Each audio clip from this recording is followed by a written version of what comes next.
Suzanne's Paparazzi Jewelry, 24/7 shopping available.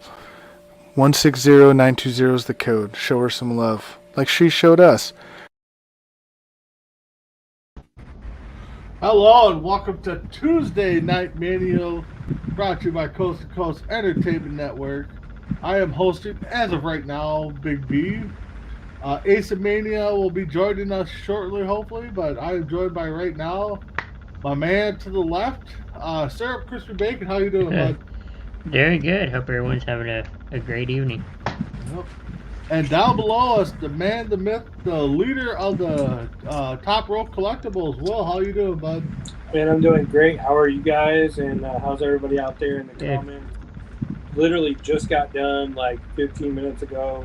Huge sale. Great night for Top Rope Collectibles.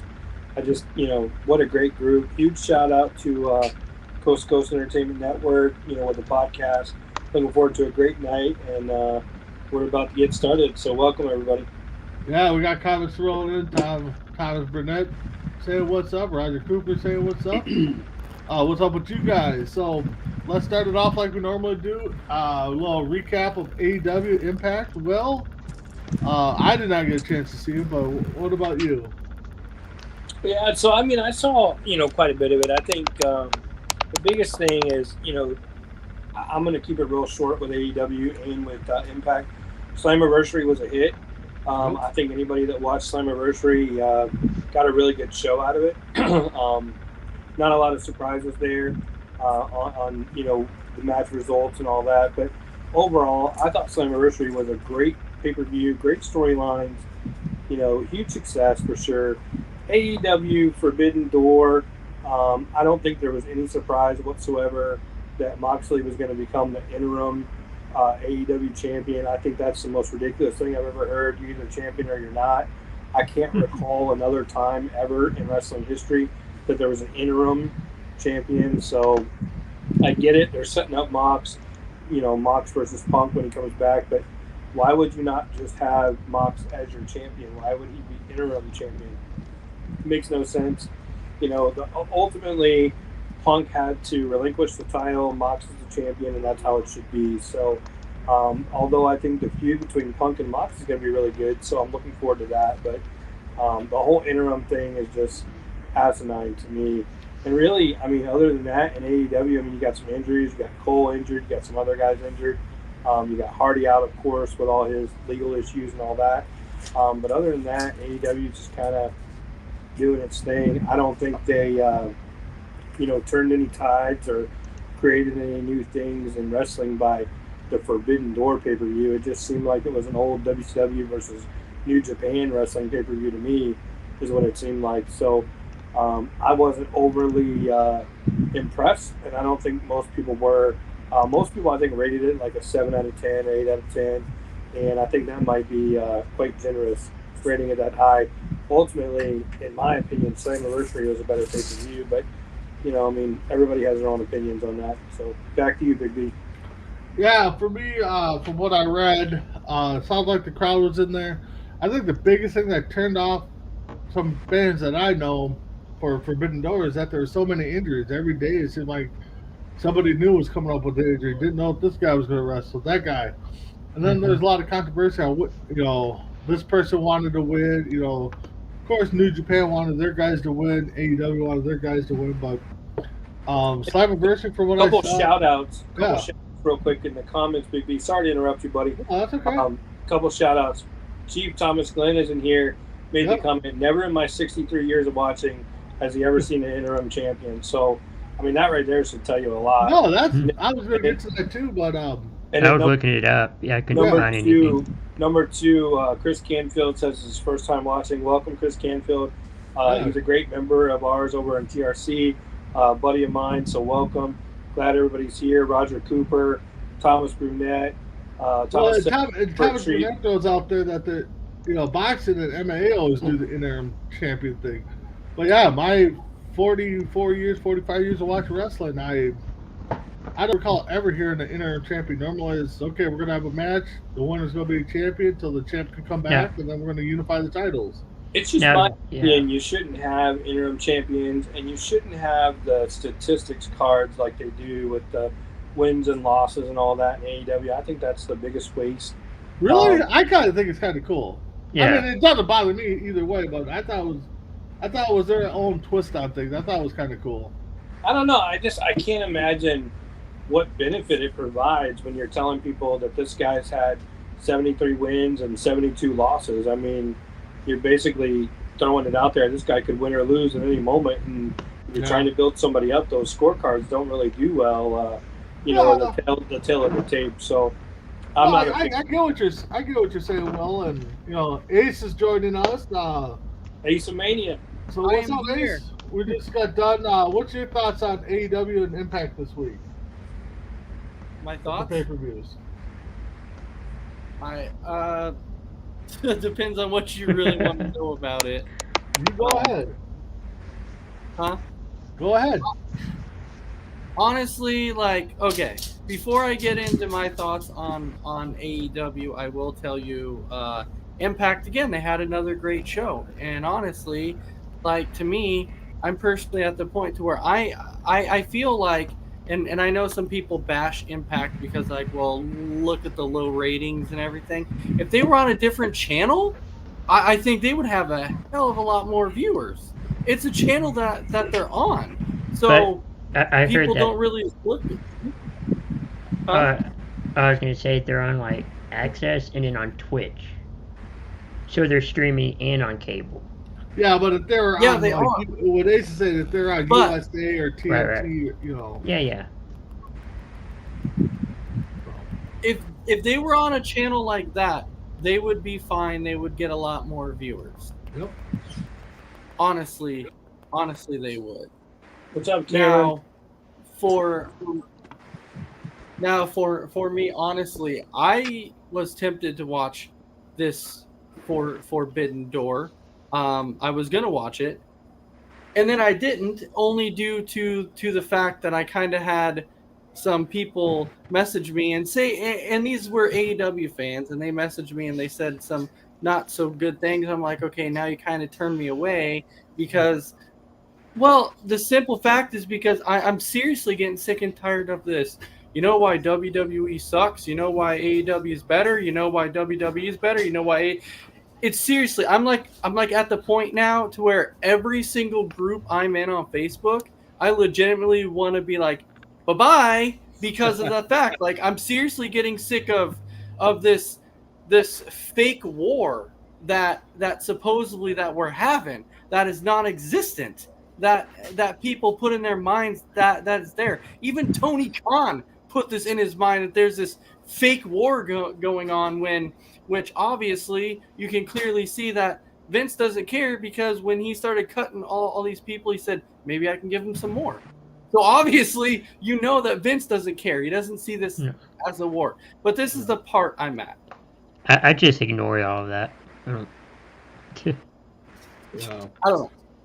But even back when WWE and WCW were going at it, granted, the internet, Facebook, and stuff like that wasn't the big thing, but I watched both, and I was entertained by both. I don't know about Will or Ace or Crispy, but I was entertained by both. It didn't matter to me. Wrestling. I agree. You got to enjoy it. You got to enjoy it. Exactly. So, yeah, Ace, but go ahead, take over. Yeah, I was gonna say, Will, do you think that people are putting too much into this fake supposable war that is going on? Absolutely. When you're number one, everybody is gonna say what they want to say about you. There's gonna be a lot of haters, and when you're a really, really, really distant number two, which is what AEW is. I mean, sadly, I get it. They're the second largest professional wrestling company out there, but they're a really distant number two. There's always going to be this stuff. And, plus, wasn't it shown and proven that a lot of the stuff was created by fake bots anyway? That people had created fake bots. Oh, probably. And slam all this stuff and claim all these wars and all this garbage. And Impact is number 3 company out there, and they claim it's a really distant number 3, but Impact really isn't that far behind AEW. They've got some great storylines going on there. So definitely, just enjoy it, because right now, we're in I a time really period think where we that have great wrestling in all these different companies, and it's a time to really enjoy it as a fan. You can't have a night of the week now, as far as I know, that there isn't some sort of wrestling on.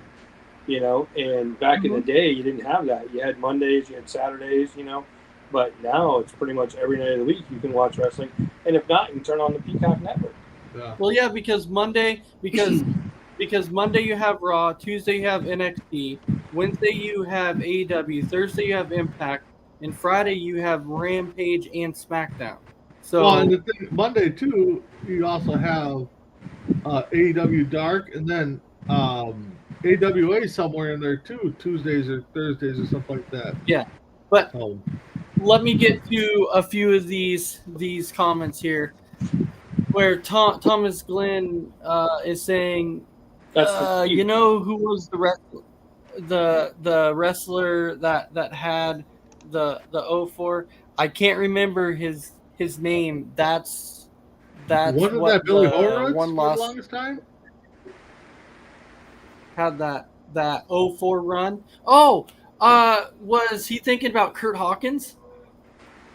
Oh Kurt yeah. Hawkins was one, but I think Billy Horowitz had a bigger run too, where it was like, for whatever for the longest time. But Kurt Yeah. Hawkins, I think it might be who he's talking about. I'm thinking that, yeah. Yeah, I think it's Kurt Hawkins. And then Roger is saying, my thing is, why try and put another company out of business? Are we really wanting less wrestling options?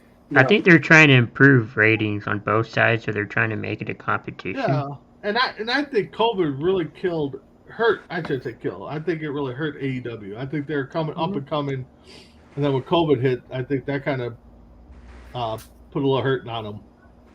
And then Chris Canfield is saying, trying to recreate the Monday Night Wars, WWE will always be the top dog. It's their longevity. Yeah. And then Thomas Glenn is saying, Ace, you know what the problem is? We know about the matches before they happen. That's true. the problem. Then everybody talks about it. You know what? And it is, though. That's why when people were like, Claudio debuted in AEW, that's why I messaged and said, really, if you didn't already know what was happening, because it had been on, it'd been online for like the last week that they're like, oh, Claudio's been trying. Internet's totally killing all the hype and all the surprises. I mean, oh yeah, absolutely. And Tom's saying Vince doesn't see AEW as competition since he asked for Jericho, Big Show, and Bryan to send him in a video chat for Cena. He doesn't. Like, that's the true thing. He doesn't see him as competition at this point in time. He doesn't care. And Big B, I agree with you. Right now, internet has kind of killed wrestling because it's kind of killed the surprises. I mean, well, yeah. So, because think about this, right? So think back to WrestleMania. Okay, think back to if people did not know that Cody Rhodes was appearing at WrestleMania. Imagine the pop, the true pop that would have happened at WrestleMania. Oh yeah, it would have been crazy. I agree. All right, so we can definitely move on here. I gotta pull up. Next one was the Vince McMahon rumors. So we can jump into those Vince McMahon rumors. We know that there's numerous rumors going around. He's being investigated for possible. That's why I'm saying possible in embezzlement. Allegedly. We don't really know. And then there was that rape charge for the first female referee or whatever. Big B, what is your thoughts about this? It sucks. Again, if it wasn't the internet, we probably wouldn't know half the stuff and half the rumors. I probably might be the only one. I don't know. I think Vince just needs to step aside and, either sell the company or just step aside, keep it in the family, and let the law take care of the business that's in hand, and just step away from the wrestling business. Well, I will tell you, speaking of that, though, there was actually one thing that I was really excited about that I read when Triple H showed up at the Performance Center I'm back. and told everybody, "I'm back." I was like, "Yeah, that's awesome right there." Yeah, Yeah. I have a feeling we're going to see a Survivor Series for control of WWE. I think. Which, you know what, that may not be a bad way to go. That might actually be a good So- story. So talking about the Vince rumors, I had this conversation last week. Mhm. It was about Yes. 10 days ago now. I had this conversation too. As far as the rumors about Vince and who he, has as a significant other, that's all irrelevant. What he did with company money is only an issue because they're stockholders in the company. Mhm. That's the only reason it's an issue. Otherwise, it wouldn't even be an issue. Nobody would say anything. The newest accusations about Vince, in my opinion, and only my opinion, I think it's crazy that 33 years later, we're digging up an old news story and it's being reprinted and talked about from 33 years ago. As far as I know, there was never any charges, there was never an arrest, there was never any of that stuff. And again, I think it's a news company that's looking for a story that ran a story, and it's basically old news. And there's a lot of people out there that would say, "Oh yeah, that's got to be true because Vince is this or Vince is that," and then there's other people out there that would say, "Oh no, there's no way that's true." I don't know. I don't see it. I mean, I think there may have been a relationship there, or at least a one-time relationship there.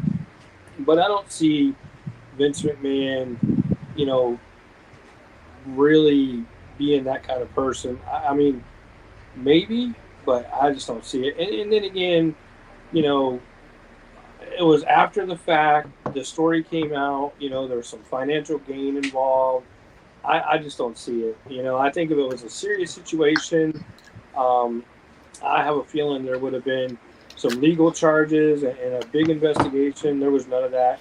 And I know things like that happen all the time, but in my opinion, I think it's a news company looking for a story. And, honestly, I don't even think the person that originally told that story wanted it re-brought up. I think it just got rehashed because someone dug in and found it. So that's my opinion on it. Well, so let me ask you this, Will, because this has been brought up on multiple occasions to where people have asked, like, and some people have said this whole Vince McMahon money and paying off the paralegal, the $3 million. There's actually quite a few people out there that are saying a lot of people out there are taking this way out of proportion. Like they're like that they're making it too big of a deal. Do you kind of feel that same way, or do you feel like it's being handled correctly? So first of all, no, you can't make too big of a deal out of the stuff if it's legit. You can't make it too big of a deal. I mean, it's horrible if it's true. The problem is when you're digging it up 33 years later, that's the problem. If it was an issue, it should have been resolved, and it should have been resolved 33 years ago, or 23 years ago, or 13 years ago. But I mean, here it is. 33 years later. What are we talking about? Why are we even bringing this up? All we're doing is slamming somebody's name now. It's the same thing that happens anytime there's a celebrity that's involved in any kind of situation like this. One person comes forward who's probably legit. One person's probably legit and says this or that happened to me or whatever, and then somebody else says, well, I had a close relationship there, or I had a daily interaction there. Maybe I can get in on that too. And I believe that may be something that we're experiencing here. Is there any doubt that Vince is a womanizer? Not at all. Is there any doubt that he's an adulterer? Not at all. There's no doubt there. I believe that 100%. But I believe just about every billionaire out there and every millionaire out there probably has, or maybe not all, but quite a few of them have the same tendencies. And I think this is something that, it's just his turn in the spotlight. And ultimately, legally, I mean, correct me if I'm wrong, but legally, even in New York, after 33 years, the statute of limitations for a battery, even of a sexual nature, is probably expired. So you can't even go back and charge somebody legally for that stuff. Yeah. I mean, and I could be wrong. I don't know their state laws, but I mean, even if it was a sexual battery, I mean, 33 years later, you're not going to be able to charge anybody, I wouldn't think. And then on top of that, too, these new cases, again, they're only an issue because he supposedly used company funds to pay somebody off. But, you can use company funds for a severance package anytime. You don't have to explain any of that.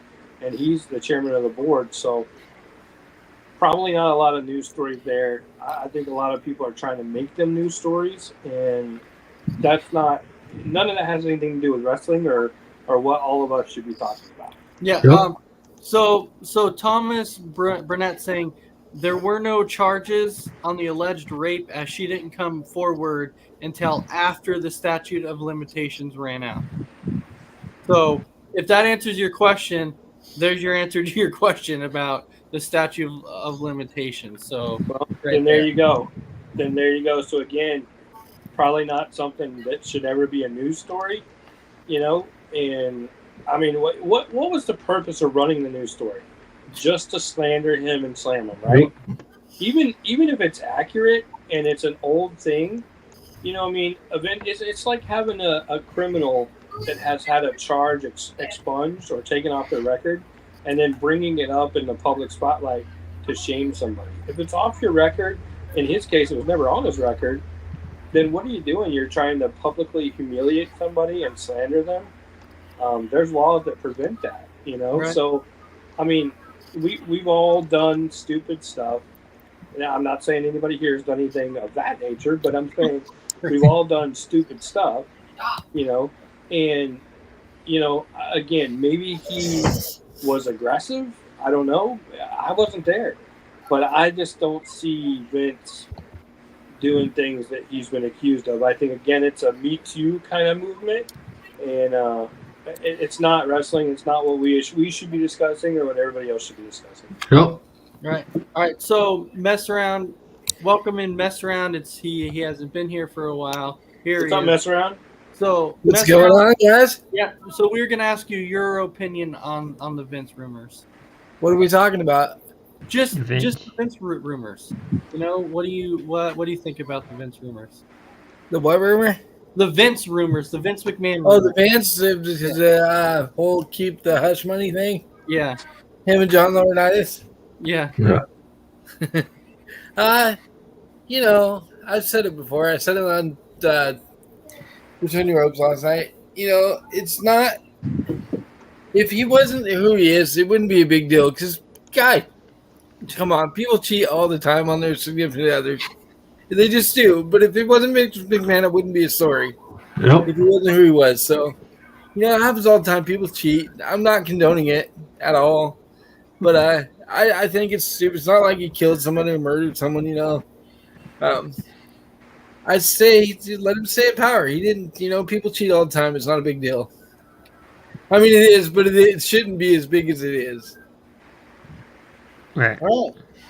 Well, I think we kind of heard everybody saying, unless Big B, did you have anything to add to it? No, I think we all hit the nail on the coffin on that one.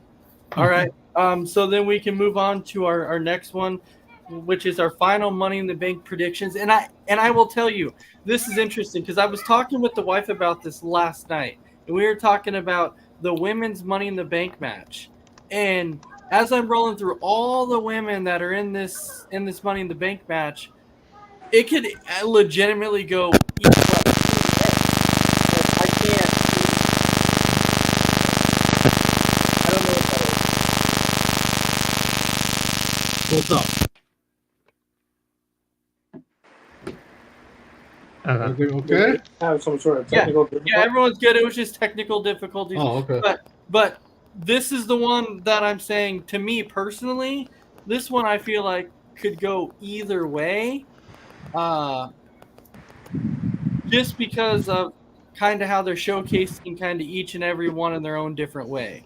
So this is the one that I'm really not quite sure where they're going to go with it. But if I had to take a stab in the dark on the women's side, Man, I'm thinking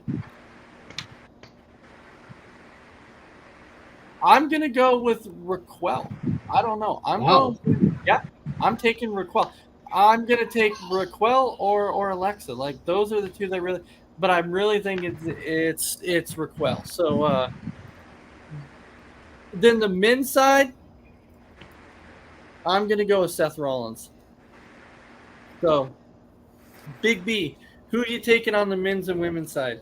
Well, first I'd like to throw it out to the fans and let them let us know who they think is definitely going to win the Money in the Bank. For me, the women, Ace, you're right. It's up in the air. I'm looking at it right now. I don't think Asuka and Becky are going to win it because I think they got their own little thing going. So I think I'll be shocked if one of them two win it. Outside of that, I know between the roles we keep saying it. It's got to be Liv's time sometime down the road, but Lacey Evans have been pushing pretty hard. I'll go Lacey Evans on the women's side. On the men's side, I know it's going to make zero sense, but I have a feeling Riddle's going to win the Money in the Bank case.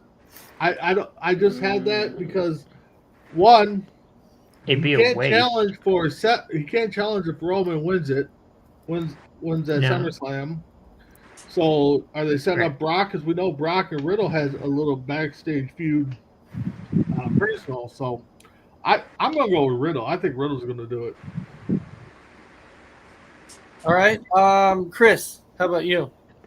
On the women's side, I kind of have three people. It's either going to be Lacey Evans, Liv Morgan, or Becky Lynch. I hope it's Liv. I kind of feel like it's either going to be Becky or Lacey Evans, but probably most likely Becky. All right, mess around. For the women, gosh. Wait, hold on. Chris, I think you forgot this. Did you say the men's side? Oh, I haven't. And then on the men's, kind of sounds like Seth Rollins. Well, yeah, because I'm kind of thinking with everybody else, like Seth Rollins is gonna pull off the heist 2.0. Yeah, I don't think so. I don't think so. I think he's going to cash in at SummerSlam because right now this is the way I feel. I'm like, look at who Seth Rollins has put over. You know, he's really been on this losing streak. He's put a lot of guys over, and so this might be where WWE might be like, now we want to thank him for putting all these guys over. And what's a better way of doing this? Giving him the briefcase, and pulling off the greatest heist 2.0 that there is. So mess around. Now we'll go to you. All right, so for the women, it's like it's so hard to pick one. It could be any of the girls, but I want to see Raquel win it because that match she had with Ronda was amazing, and every time I see that girl in the ring, she just she just gets better and better every time. She impresses me every time. So I want to see her win it, even though I am a big Liv Morgan, my girl. You know, I'm not going to pick her. I'm going to pick Raquel to win it. And for the men, I was with you. I was going along with Rollins' line because of the promo he kept saying that he's the only one that can beat Rollins, blah, blah, blah, you know. But I said it on Sunday that Riddle was going to get in this match somehow and he was going to win. So I'm going to stick with that, and I'm going to go with Riddle for the men. All right. Will. So my thoughts are just slightly different, and I could be totally wrong, but what I'm going to think is for the women, I think it's going to be Alexa, because generally with the Money in the Bank, it's who don't. It's never really who you think is going to win. Everybody, I think, believes it's going to be Becky or believes it's going to be Liv, and for some reason, Liv just keeps getting pushed aside. So I think it'll be Alexa, and then for the men, I kind of think it's going to be the Miz. Miz isn't it? And the reason why is again, usually the winner of the Money in the Bank is the person you least suspect. So if you're really suspecting that it's going to be Seth, I have a feeling, it could be somebody you're really not expecting. Matt Riddle winning it would be kind of a waste. Seth winning it would be really predictable. I don't think the Miz is in anybody's thought process. Miz isn't in the Money in the Bank. I thought he got into the Money in the Bank. No, that was Riddle that did. Oh, it was? Okay.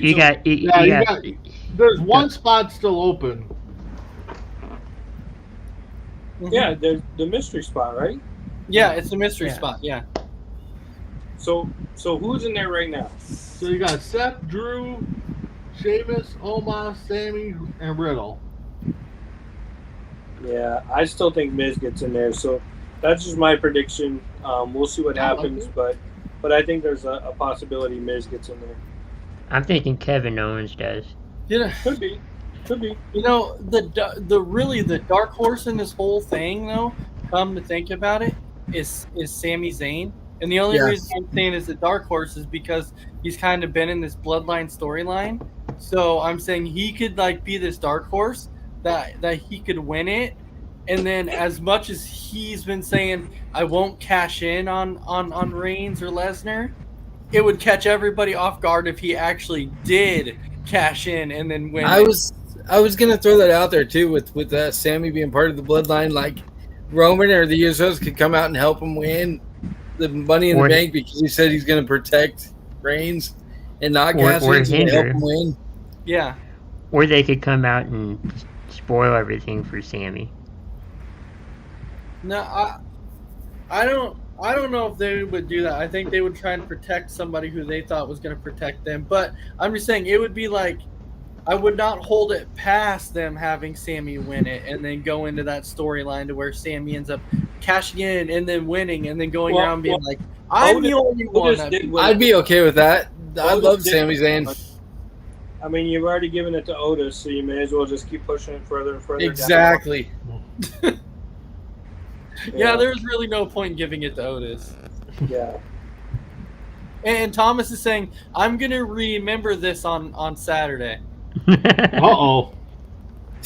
Yeah, that's okay. I'm not saying mark my words that Samuel will win it, but I'm saying he's definitely one of the dark horses that I could see winning You know? it.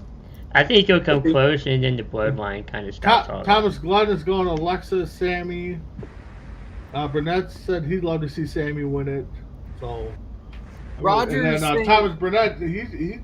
and Mrs. Rollins are going to win it. So he's got them winning. So. And Roger's saying Liv. So we do have, some for Liv, and then Alexa, and then Seth and Becky. So those are a few others.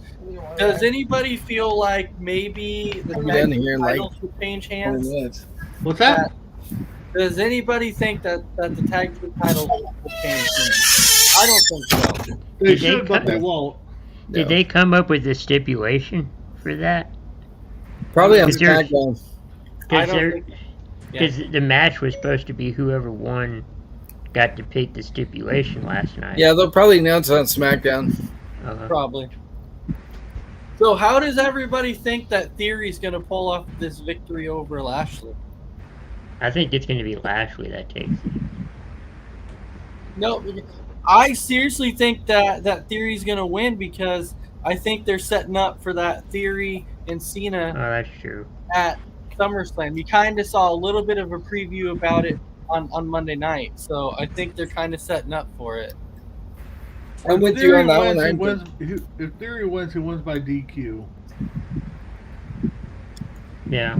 Because I can't see them having Lashley put Theory over with a clean win. So He's gonna have Ciampa come out, or however you say his name, come out and help him win. I think more along the lines. I think more along the lines of Theory gets disqualified and Lashley wins by DQ. That way it just schmoz and it goes over and it's done with, and then you set up the whole Cena Theory thing. But wasn't it kind of weird that Cena said, "I'm not sure when you're going to see me in the ring again"? Yeah, that's why I thought Lashley would win. yeah, It's kind of weird. Like I figured. Well, he might be trying to throw. He might be trying to throw a swerve. But there's only 5 weeks until SummerSlam. Yeah. Yeah. So, I mean, wouldn't you think that would have been the time to start building it? I mean, why wait until after Money in the Bank? well, That's they kind of that been building it. I mean, Not too much though. I mean, No, wouldn't you think right then and there, like you'd be like, you know what, I'm going to be back at SummerSlam and I'm going to do this or do that. I mean, instead of, I don't know when I'll be back in the ring. Kind of weird. Yeah, That was kind of eerie, yeah. I can see them kind of doing what Cena did with Taker, calling him out, never got an answer. And then Theory will be in the ring on SummerSlam, call him out one more time, and that's when he comes out. But SummerSlam is such a big event for them. Wouldn't you think you would build that up? I mean, that's a huge missed opportunity. I mean, possibly. they did that with Roman and Brock. They set it up like last week or a week or two ago. Well, yeah, no, it's funny too. Is everyone saying, wouldn't it be funny if like the final spot, because it kept kind of getting teased a little bit, because Rollins was saying it too, that everyone's like, wouldn't it be funny if the final spot was actually John Cena? I predicted that on Between the Ropes last night. Yeah, because everybody has been kind of like, they've been teasing it. And so who knows if he could show up on Friday and being like, yes, I'm entering Money in the Bank. And then So I can see that happening. Isn't he a two-time winner? No. I think he won it once. Was it once? Yeah, I think it was once. But somebody seemed like he won it twice. I know he won it that year. Yeah, he won He's it. the first one not to cash in and win. Yeah, he was the very first one that cashed in and then didn't win it. And so, yeah, he won it once, and that was the year that he was hitting Big Show with the briefcase and he pulled it down and won it. Yeah, that was in 2012. Yeah, and I don't know, so for some reason it seemed like he won it again in like 2014 or something. No, Alexa won it twice. Yeah, CM Punk won it twice. So let's see here. We got, in order, Edge, RVD, Mr. Kennedy, Edge. Punk won it back-to-back. Swagger won. Kane, Miz, Daniel Bryan, Roberto, Ziggler, Cena in 2012, Sandow, Orton, Rollins, Sheamus, Ambrose, Corbin, Braun, Brock, Otis, Miz, Big E. I was thinking Cena won it twice. Yeah, I don't know why. I don't remember what he won. Maybe he won a ladder match or something. I remember him. Maybe it was a ladder match. I remember him reaching up and pulling down the two belts. So maybe it was a ladder match in 2014. Okay. Unified, yeah, Yeah. it was unified. All right, shall we move on to our historical moments? The King of the Ring, 1996, the birth of Austin 316. So the King of the Ring, So that to whip your 1996. ass. What an event that no one saw coming. I don't think anybody predicted out of those four finalists that Austin would be the new King of the Ring. Because you got to remember, too, at that time, Austin was really looked at as like the ringmaster. And even though he had done some good stuff in WCW, he'd done some good stuff in ECW, he really wasn't a big deal in WWF at the time. So Austin comes into the tournament. He ends up facing the Wild Man Mark Merrow, gets by him in the initial round of the King of the Ring tournament. And then Jake the Snake in the finals against Austin.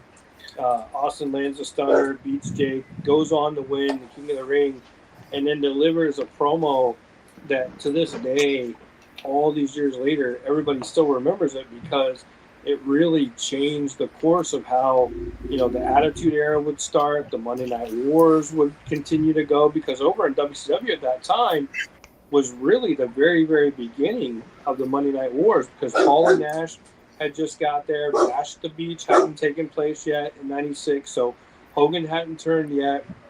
You had a lot of good stuff going on, but it was to come. It hadn't happened just yet. Hall and Nash were there. They started the Monday Night Wars. You got to do something in WWF. Bret's out. Bret was out from WrestleMania 12 all the way until Survivor Series 96. You don't have Bret. Shawn's your champion. So Shawn's had, a match with Diesel in April at the pay-per-view. It was a really good no-holds-barred match. Then in May, he had an In Your House against Bulldog. Wasn't really a good match. It was Beware a Dog was the name of the pay-per-view. Wasn't very good. And then at King of the Ring 96, the biggest match of the night was Shawn and Bulldog for the WWF title again. Really wasn't a very good match, wasn't a good draw. So it was time to change things up and do things differently. So the storytelling and the writing was spot on with creating Austin. And Austin wins the King of the Ring, gets up on the podium, doesn't put on the crown, doesn't put on the robe, doesn't do any of that stuff, and gets up there and basically says, he's here to kick everybody's ass, and he's going to go through all the talent and on his way to the world championship. And, at first I think everybody was just in shock, that this guy's come out here and really turned into something. And then every week that followed that King of the Ring, he just got better and better and better with promos. And, he was the bad guy that everybody liked to watch, and everybody really wanted to see what he was going to do next. And of course, the rest is really history for the next 25 years. The rest is history. But if you think about it, at the time, you got to go back to that time period. No one saw that coming. I think everybody thought Jake was going to, finally get some recognition. He was going to be the king, even though he had come back. I think he was like 45 years old. Well past his prime. But all of a sudden, you emerge this new superstar. And of course, Austin goes on to become Stone Cold Steve Austin, #1 draw in wrestling history, all that good stuff. So out of that one event, you had so much good come from a match that really nobody thought anything of. Again, you have to put yourself in that time period to really get the full understanding of how it started and how it became. Excellent pay-per-view. There were some really good matches. Again, the main event, Shawn and Bulldog, not a great match. But the rest of the matches on the pay-per-view, definitely a good card. Highly recommend it. Go back, check it out, watch it. Very good overall event. And if nothing else, go back and watch just Austin's promo after he beats Jake and wins. The birth of the Austin 316 t-shirt. I think it was literally like the next Monday night or the following week's Monday Night Raw, you had them selling Austin 316 t-shirts with nothing but the writing on the front and a skull on the back. If you've ever seen the original t-shirts, they were just as plain Jane as could be, but it turned into something that obviously would just grow and grow and grow and was a humongous financial success. So don't forget though too, Will, that Mr. Perfect was the special enforcer in the championship match. He was, but I don't think that had any significance. No, it wasn't a good match. Let's just be honest. It was probably about a 4 out of 10. Thomas, it wasn't a good match. So Thomas is saying that Taker Mankind was really good, but the thing is like when it comes to that rivalry, I don't think that people gave Taker Mankind enough credit for matches that they did, because that rivalry was always a hell of a rivalry. Right. I always enjoyed it every time that Taker and Mankind would wrestle. That was always such a good match. Well, if it wasn't for the Undertaker, you probably wouldn't know Mick Foley's name today. Right, because of the Hell in a Cell. Yeah, think about it. You probably wouldn't know Mick Foley today if it wasn't for the Undertaker. Because first of all, WWF really didn't want Mick Foley, and it was a couple guys. I know Jim Ross and a couple other guys kept pushing to get him over from WCW and from ECW over into WWF, and Vince really didn't want him.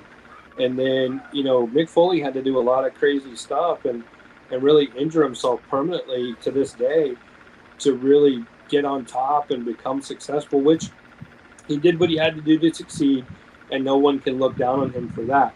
But at the same time, if he never had the feud with The Undertaker, which started, I believe, in April of 96, I think they started right after that In Your House in April of 96. It was like a Monday Night Raw where Mankind attacks Undertaker. You wouldn't know Mick Foley today. It'd be kind of like, Mick Foley and Max Payne were WCW tag team, and Max Payne also came to WWF, but he never feuded with The Undertaker, so you really don't hear Max Payne's name very much. In WWF, his name was Man Mountain Rock. When's the last time you heard the name Man Mountain Rock? Yeah. So again, if it wasn't for the Undertaker, you probably wouldn't hear Mick Foley's name today. He's very relevant today because of the feuds he had with the Undertaker. Yep. Now, Will, correct me if I'm wrong. I know we've watched some documentaries of the whole birth of House of 316. Wasn't there supposed to be like a Triple H promo after that before, or some kind of promo before the main event that they cut out because that promo was so phenomenal that they didn't want to overshadow it? Well, originally I think Triple H was supposed to be the King of the Ring, but the whole thing with the curtain call with Shawn and Razor and Diesel and Triple H, WWF decided to punish Triple H and not let him become the King of the Ring. So maybe that's what I'm thinking. That's where a lot of that came from. Okay. Originally it was supposed to be Triple H to win it that year, and they said, "No way, you're gonna job to everybody for like the next 6 months." And he did. And if it wasn't for Mr. Perfect being there and helping Triple H along the way, which really got him back into like the Intercontinental title picture and really kind of building them back up. Ultimately Triple H could have been on his way out. But fortunately, Mr. Perfect really helped him along. Shawn Michaels had a tremendous pull for Triple H because the two of them were best friends. But Triple H got a lot of punishment over that curtain call because, it's been stated numerous times, Razor and Diesel or Hall and Nash were gone. They were in WCW, couldn't punish them. Shawn was your champion. He was your only draw. And, another thing that's been stated quite a bit, too, is Shawn never really drew very much money, never drew many fans in for these big events. Shawn wasn't the greatest WWF champion of all time. Shawn may have been one of the greatest in-ring performers of all time and one of the GOATs for sure, but he wasn't a big draw for WWF. Bret Hart obviously was a much larger draw. And then, of course, prior to Bret, you had, Hogan that was a huge draw, of course, for so many years. But, Shawn really didn't draw money, and they put all that pressure on Shawn. And Shawn didn't like the pressure and was very ready and willing to drop that belt to get that pressure off of him. So. Okay. So I really do want to get to this other topic here, so I'm going to go ahead and jump to the next one, which is the IC title. Who we think is the top 5 IC champions of all time. So mess around. I'll start with you. Who do you think is the top 5 Intercontinental champions of all time? Top 5. God, there's so many good ones out there. I'm gonna have to throw out Rick Rude, Honky Tonk Man, the Warrior.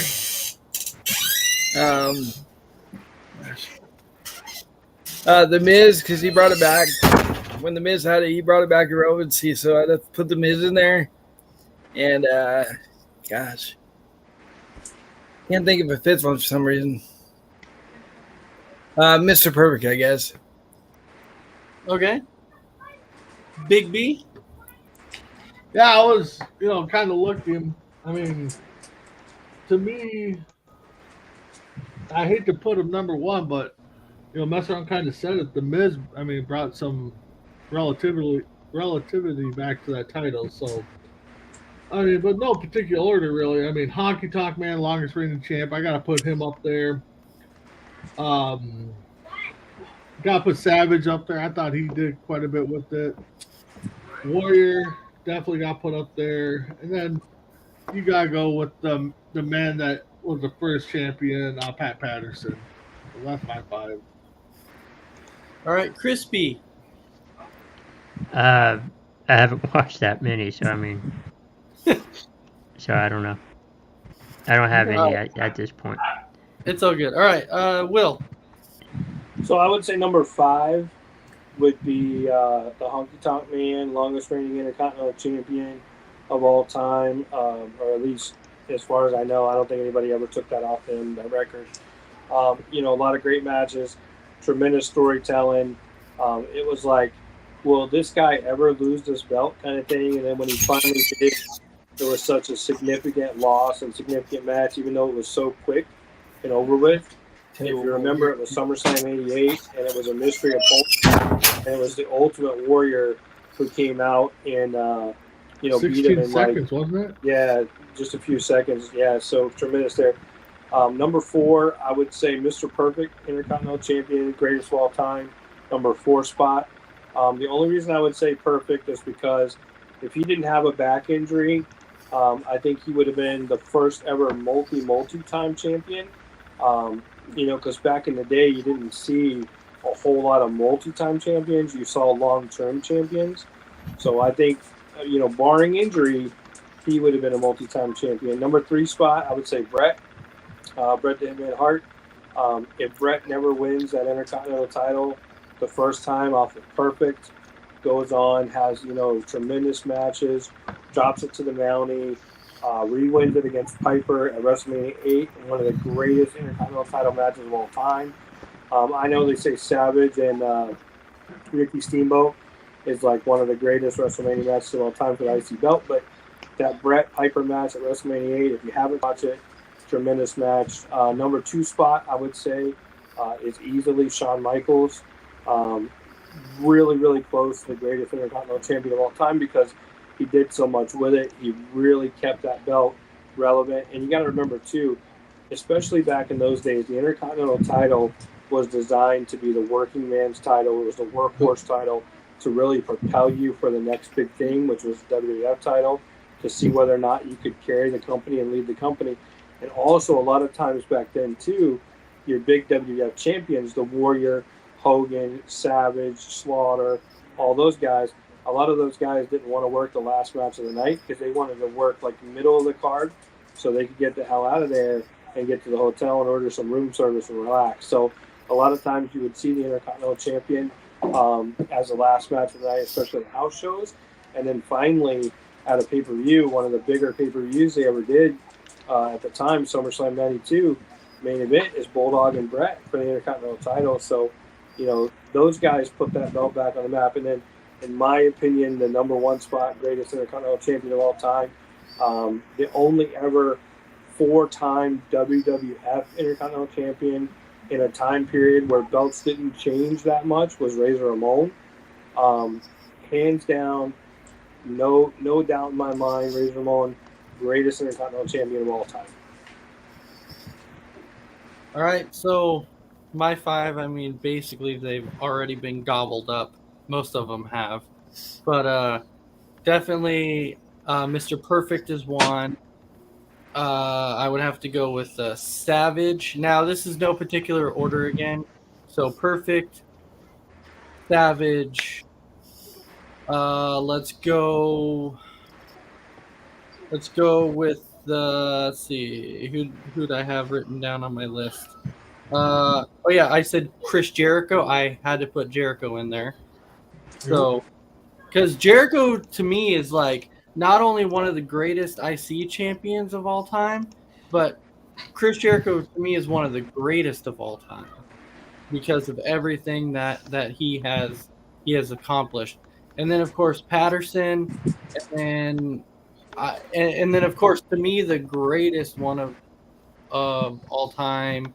I don't know if I said his name yet, but Razor Ramon. Like he's to me he's the greatest IC champion of all time. So that would definitely be my top 5 list. So can I throw a swerve? Can I throw a swerve in there real quick? Yeah, go ahead. Same exact type of title, but on the opposite company. WCW, greatest United States champion of all time. You can only have one. Greatest U.S. champion of all time. Who is it?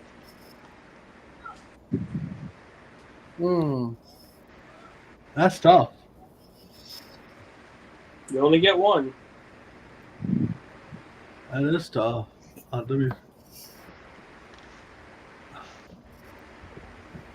Greatest UC champion of all time. Yeah, on WCW side. In WCW days. Oh, in WCW. WCW US champ, number 1. So to this day, Lex Luger still holds the record for more days consecutive held, or more days held total of U.S. champion over in WCW. So I think if you had to go with somebody in WCW as the greatest U.S. champion of all time, in my opinion, it would be Lex Luger. And isn't it kind of strange how much time he spent in WWF, but never really battled for the Intercontinental title? You know, Yeah. Lex Luger was in WWF for that length of time, never held any belts. But technically, he could be considered the greatest United States champion of all time. Mm-hmm. Kind So- of weird. Interesting comment here. I gotta bring I this up. don't know why you even pulled it up. Isaiah, jeez. Vince McMahon in his prime. What? What the- Wow. I saw that and I wanted to figure out some way to delete it, but What? no. So, Thomas is saying Rick Rude. It's a good one. That's a good one. Yeah, Rick Rude. I was thinking back olden days, you know, like Rhodes or Steamboat, but I couldn't remember how long they really had it for, if at all. But no, Rude's a good one. Luger definitely. Well, we're at that point now to where we just have a few minutes left here, so we can get to our final wrap up here. So Big B, I'll go ahead and I'll start. We lost mess around. Like he just That's not a big Yeah. loss. He just disappeared. Thomas Glenn is saying Eddie Guerrero. Yeah, Guerrero was a good one too. So, no, I love doing the show. Thanks for all the fans. You know, like Will said previous, I'm going to steal his line. Anybody, any of our viewers that wants to jump on with us, reach out to us. We'll set up a time, pencil you in. We definitely love to have you on there. Keep checking out Coast to Coast Entertainment Network. We got great shows coming all week long and all the time. So, and thank you guys for having me again. Man, so Keith had to go ahead and say my one name that gets me freaking frustrated every time. And he said the U.S. champion, gonna go with Goldberg. No, not as a not as a great. No. Not even. I would say Goldberg's run, yes, but U.S. title reign, no. I So- wouldn't even say top 5. Chris Canfield is saying Harley Race. And then Thomas Burnett is saying Rude held the U.S. title from November 91 to December 92, unless he's mistaken. So That's a long time. that is a long time. So Chris, any final thoughts Yeah. for you? No, thanks everyone for watching and tuning in. Love the interaction. If you want to be on, on the show, just send us a message, and you can be on the show. Just stay with Coast to Coast. A lot of great things coming. All right, Will, how about you? Another tremendous night. A lot of great topics. There's always so much that we could debate.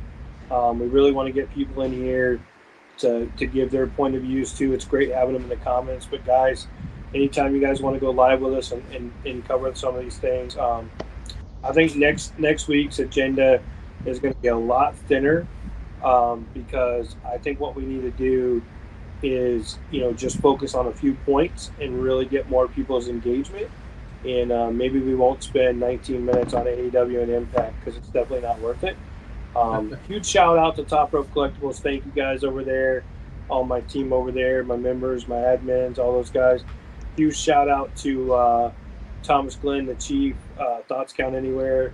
We broadcasted at noon on Saturdays on TRC. And of course, huge shout out to Coast to Coast Entertainment Network. My guys here, always a great time. Love talking to you guys. Huge shout out to Crispy Bacon, all the stuff he does for us. If it wasn't for Chris, none of us would know what the hell we were doing. Yep. And then on top of that, somewhere out there, Dragon Viper, I hope you're doing okay, buddy. I saw your face on the back of a milk carton the other day, so He was on between the ropes. still looking for you. And I don't know what happened to Mess Around, but I think he's going to be on the next milk carton. So, guys, thank you so much. Really appreciate you guys. Join. Let us know you want to be on. Talk about some wrestling with us. Let's get in here and let's get some good stuff going. So, I'm calling out the chief to join. So, Keith Basson says Luger had the longest reign at 523 days. So, That's probably correct. He had quite a bit. and then Thomas says, Will, prayers for you tomorrow? thank you. Okay. Thank you. Well, whatever it is, I'll say prayers to you tomorrow then too. I'm having a little procedure done tomorrow. I'll be off my phone for quite a bit tomorrow. Hopefully, I'll be back on by late afternoon or Thursday. So, just something I got to get done. So. Okay. Well, good luck then, and prayers. We hope everything goes well. So we do want to thank everybody for commenting here. We definitely could not do the show without viewers. Yep. Definitely without viewers and people commenting, it definitely makes it a heck of a lot easier. So we definitely do want to say thank you for that. Continue to watch Coast to Coast. We have a lot of great things that are coming up. We're constantly trying to add more shows coming on.